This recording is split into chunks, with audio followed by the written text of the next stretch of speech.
Et bonjour et bienvenue à tous les amis, et soyez les bienvenus dans cette nouvelle session où le Seigneur m'a inspiré, m'a mis à cœur de vous partager quelques passages de la Bible que nous allons lire ensemble, et suivi d'un chant avec quelques paroles de vérité, d'encouragement et une prière afin que nous soyons tous bénis aujourd'hui encore.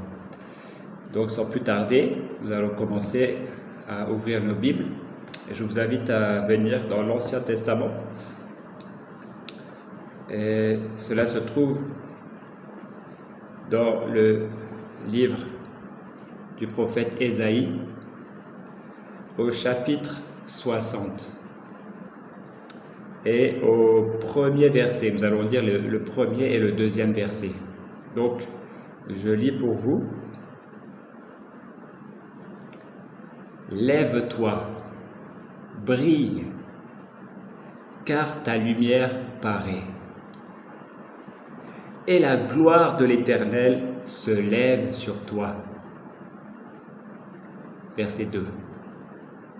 Car voici que les ténèbres couvrent la terre, et l'obscurité les peuples. Mais sur toi, l'Éternel se lève. Sur toi, sa gloire apparaît. Alléluia.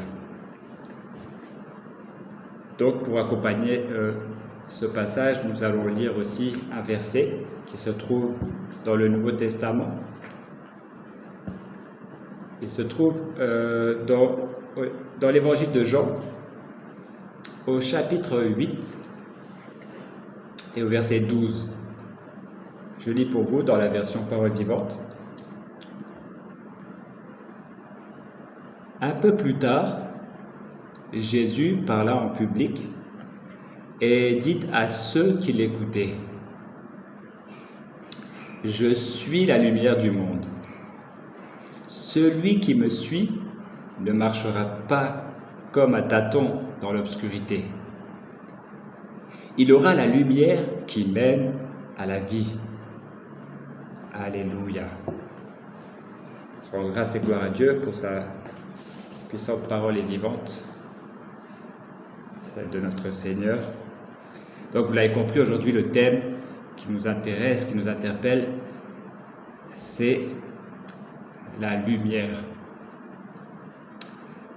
Donc voici ce chant.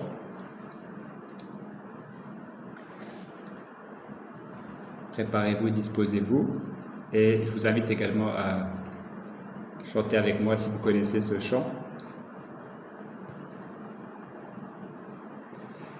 Victoire, Christ est la lumière du monde, que sa gloire couvre la terre.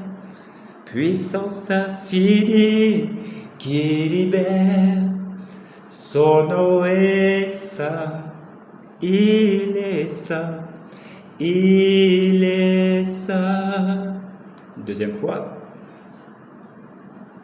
Et nous crions: victoire, Christ est la lumière du monde, que sa gloire couvre la terre.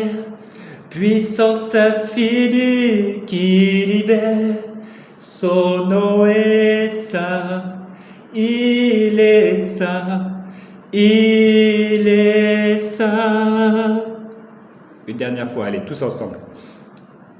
Et nous crions: victoire, Christ est la lumière du monde, que sa gloire couvre la terre.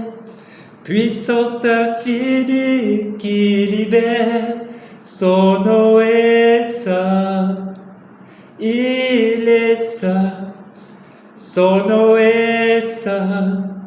Jésus est saint, il est saint. Alléluia, Jésus est saint, Jésus est la lumière de ce monde. Et nous qui suivons Jésus, nous qui avons ouvert nos cœurs à Jésus, qui l'avons accepté, qui avons cru en lui comme Seigneur et Sauveur.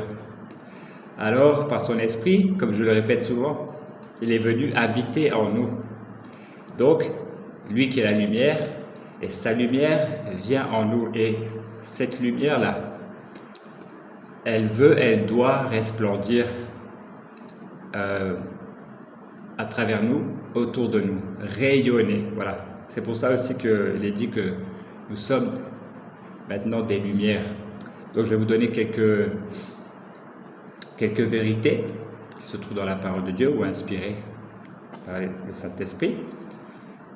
Dans la parole de Dieu, il nous est dit dans les psaumes, c'est David qui dit « Ta parole est une lampe à mes pieds et une lumière sur mon sentier. » C'est là que nous disons que lorsque nous lisons la parole de Dieu aussi, cela nous éclaire dans notre propre vie pour avancer.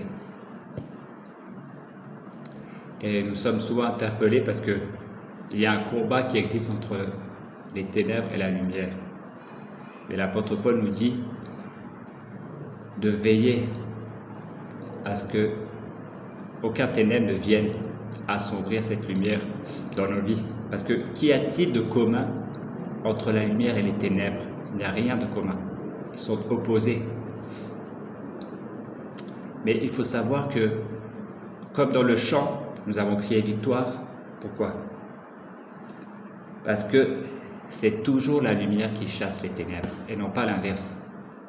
Si vous avez Jésus en vous, vous avez le pouvoir dans le nom de Jésus de chasser les ténèbres.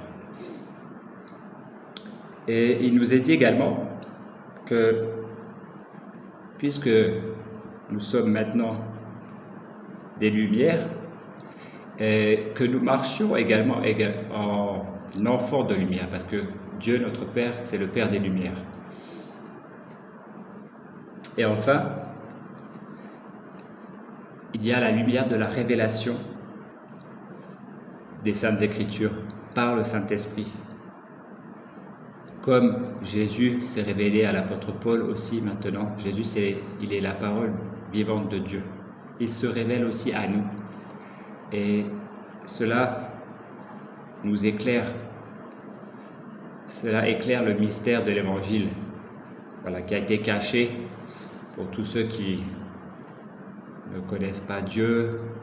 Et voilà, lorsque nous avons soif aussi de connaître Dieu davantage, voilà, cette lumière aussi nous révèle à chaque lecture, à chaque prière, à chaque louange, adoration, nous pouvons avoir des révélations. Et voici les amis, donc ma prière c'était vraiment que vous soyez aujourd'hui conscients, éclairés de la lumière de Jésus-Christ qui veut rayonner dans nos vies et qui veut aussi éclairer les ténèbres qui sont encore en partie en nous ou alors qui veulent entrer en nous justement. Et voilà, cela nous permet aussi de voir où nous en sommes. Donc, frères et sœurs, mes amis, et tous ceux qui me suivent, je prie et je proclame que la lumière de Dieu durant cette semaine va s'intensifier dans vos vies, va vous éclairer et va vous aider à marcher sur le chemin que le Seigneur a tracé pour vous. Et je prie que cette lumière aussi illumine les yeux de votre cœur. Voilà, que vous soyez toujours dans l'assurance, dans l'espérance. Et soyez bénis, soyez fortifiés, soyez renouvelés. Que la grâce de Dieu soit sur vous et sur vos familles durant cette nouvelle semaine. Gloire à Dieu. Amen, alléluia, à bientôt.